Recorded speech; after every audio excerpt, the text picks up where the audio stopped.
Hello guys, welcome to my vlog. Oh my god guys, smell shampoo guys with cream silk. Yeah. Dati yung ini-smell ko, smell Europe, ngayon smell Philippines. Ang bango, grabe, naaamoy ko talaga ang bango-bango talaga sa Pilipinas. Parang, alam mo yung papasok ka sa mall, ayun yung amoy ng kwarto ko guys. Grabe, parang feeling ko kwarto palang mall na. Ayun guys, happy yippee naman ang buhay. O, di ba? Ang aking tindahan, kaso lang walang customer at naka-ready na ang kanilang mga upuan. Pwede din magtagay dito kung gusto nila magtagay. Depende kung ano yung bibili nila. Kung soft drinks, pwede rin. May free na na disposable baso, yan, cup noodles, yan. Ayun guys, at okay naman guys, buhay na buhay naman at press na press naman yung hasang, yun, ng kahasang-hasangan. Siya nga pala guys, hi sa inyong lahat. Thank you sa inyong lahat. Thank you sa bagong subscribers at darating sa susunod na mga subscribers.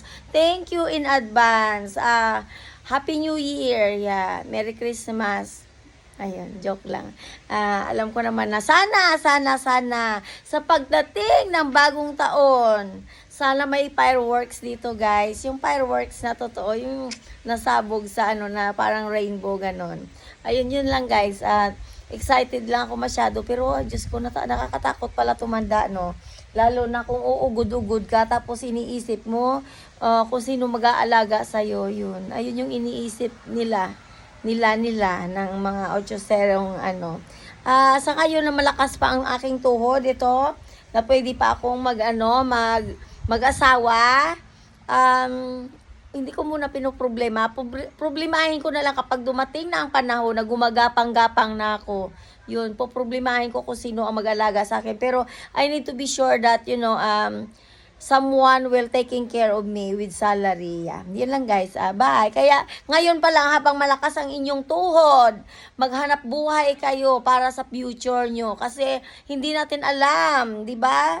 After 5 years, hindi ka na makalakad or kung anong nangyari sa'yo, at least ready ka sa future mo. Yun lang guys. Thank you. Bye. Have a nice day. God bless.